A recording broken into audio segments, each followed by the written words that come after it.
Hello, my beautiful Fumi Nation. Welcome back to yet another episode of Sister to Sister. I am reading your messages. I'm trying to get through as many as I can. I think in the last episode I had told you that I get about 100 messages, DMs on Instagram a day.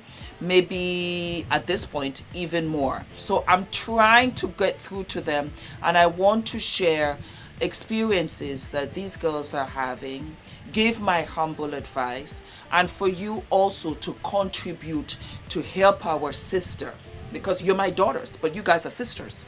So let us try and help this beautiful sister with this message that she sent to me, and it touched my heart. And I thought, there are a couple of girls out there that feel the same way, because I had put up a post onto the YouTube billboard. That's what I call it. And they are just inspirational quotes to keep you guys going, to keep me going too. And there was a lot of response with this one. And it is similar to what this wonderful girl has to say. She says, "Hey Fumi, I have sent this video request often, but you still haven't read it." I'm sorry. "I know you're busy. Hopefully you'll read this one. A group of people, my stepmother and her family, quote and unquote, did emotional abuse, and it has taken me years to recover my self-esteem and self-worth. I have been holding this grudge and want revenge, but I wonder if it could make things worse. I rarely see her, but when I do, they are passive-aggressive. I can really use your advice on this. Should just I be training to forgive them and move on? It is so painful to see them. It takes all of me not to react violent and act the way they want me to. So it fits their narrative that I wasn't a black sheep, but a worthless person." I understand what you're trying to say. Basically, your stepmother and her family treated you badly. Very dark days, very dark time, emotional abuse, verbal abuse, I'm under the impression. And you have been masking all of this over the years, and you can't find peace.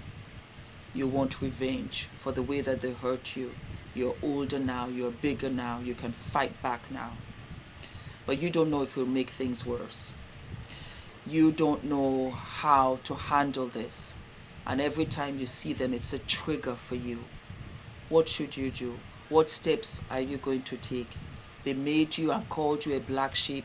They spun this narrative, which was a lie, because I'm telling you now, you are worthy, you are beautiful, your life is ahead of you, you have so much inside of you. You will have to go to therapy if this continues. I'm going to give you my humble opinion. Today you're free. Today you're free. And if you go on to better your life, to really go after what you love, you surround yourself with people that love you, that support you, that are going places, that have ambition, you will heal. You will heal. Don't ever forget, because neither do they. They know what they did to you. Their conscience is killing them. And the only way that you can really show them is to have a beautiful, beautiful life. Is for you to go on and be successful. Perhaps you might want or need to address it in front of them, if that gives you closure. But I will tell you this, my beautiful daughter. You are seeking acknowledgement from somebody that has done you bad.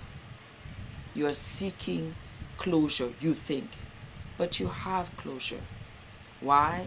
Because you know who these people are, because you know what they've done, because they know what they've done. That is why they have that defense mechanism. Before you say a word, they're ready to jump, because they are on the self-defense gate. Their lives will be determined by God. God does not forget anything. You don't need to seek revenge. You know why? because the revenge that you are seeking is not half as good as what God is going to do to them. Their lives are not anything to even look at. When you look at their lives, you're like, oh wow, what a shame. And to think I thought that you were big, that I hung on to every useless word that you said to me. But look at me. I am here. I am doing my thing. I think all of us have had that adult in school or in family or in passing that have said something very hurtful that has impacted you. But what you did not know and what they did not put into acknowledgement, you're going to grow up. You will bump into them when they're older, when their life did not turn out the way they thought it would. When at that time, when they were treating you the way they were treating you, they had confidence. They thought, yeah, I can get away with this. Nobody gets away with anything. Nobody gets away with anything. And it is turning into poison for you. And it is killing everything inside of you that is growing beautifully and untainted. Because you cannot shake this. Let me tell you, baby girl, what God will do to them, you cannot begin to imagine. And the sweetest sugar lining of the pot, He will give you a front row seat to watch. Oh, I believe in that. I never seek revenge. I never do. Never. I only pray God Almighty I live long enough to see the very end of them. That is what it is, because you have to have some kind of justice. Go ahead with your life. Go ahead and love and open yourself to light and stay away from them. Stay away. You're always busy. Do we love the red lip? A little red moment. Aha. Yes, you're always booked. You're always busy. Let them know that you don't have time for them. Don't confront them. It will eat them alive. I was just with my girlfriend yesterday. We had a fabulous lunch. And a girlfriend of hers had treated her badly. The girlfriend is now, I don't see you around. I think our friendship has changed. Because here's the thing. It's all relationships. And I understand when you're little that adults should behave accordingly and they should protect us. But you will get this betrayal from everywhere. And it will come throughout your life. You are on this train, this beautiful long train. And people will come off and some people will come on. It is what you call ups and downs of life. It's just lessons and blessings. Now you know. Now you've experienced this. Now you pray. It's good for you to pray and say, God, you know what? I know you're busy, but can I just have 5 minutes? Listen here. This girl right here, she hurt my feelings bad. I don't need to go through all of this. I know what you're trying to teach me, but this right here was a lot. Love you. Thank you for all of the blessings that you're giving me, and you're out of there. I talk to God all the time, everywhere. When I was going through my fertility journey, oh my God, we were besties. I hollered at Him and I said, God, help me. Because there were times when I felt so low and the people that you think should support you were not there. But this is what I'm trying to tell you, my darling. You're going to have people that are going to come into your life and take advantage of your beautiful soul. Guess what? Barricade that puppy and you stay away from the flame. Like a fire. Would you put your hand into fire? That's what they are. Not good. They've done all of this to you. Avoid her. Avoid them. If you are that person, and I support you 100, 10 toes deep, that you need to confront, you need to blow off so that you can remove that poison inside of you, give it to them. 1, 2, 3, and then walk right up out of there and don't come back. Because you cannot go there and think these human beings have any kind of love in their heart, especially for you, for whatever reason. You said stepmother? All right. You weren't her child. And it just didn't roll like that. Maybe her children just did not get the love or acknowledgement that you got. Whatever reason, you don't care. The thing here is you will never get love from this person. You will never be friends. You can never trust her. You want her to know, she knows, but you want to see it, to say, you know what, here we are now, big up, big up. Let me see what you're gonna do. You gotta do it, and then walk out. And never see her again. When she dies at her funeral, you can send a poem of exactly how she was in life. You can do that. You can do that. But what is the point? Stay classy.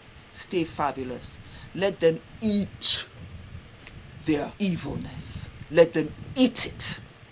And let them sit down, front row, looking at how fabulous your life is. When I tell you I'm living my best life, when I tell you all, and when I was a little girl, what people did, they're watching. I live for it because look at my life. Because there came a time, and I'm telling you, this is true.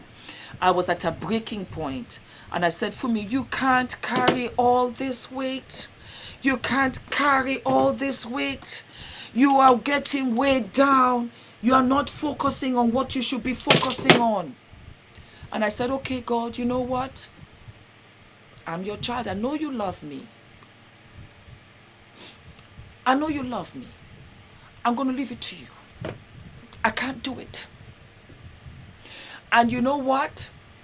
I am still living those traumas when I am no longer there. I have moved on, but I'm pressed back because you are pulling yourself back to that trauma, to this worthless, useless human being that should have protected you and taken care of you. But God is going to see her through the hot coals that she's not prepared for. I send you my love. I send you positivity. I send you strength. I send you tenacity. I send you knowledge, the gifts of survival, because this woman is not it. Not for you. You are going bigger and higher. You need to go. Go. Go. I am telling you, go. Forget about this. And if you can't forget, know in your heart that God is going to take care of them. But you go.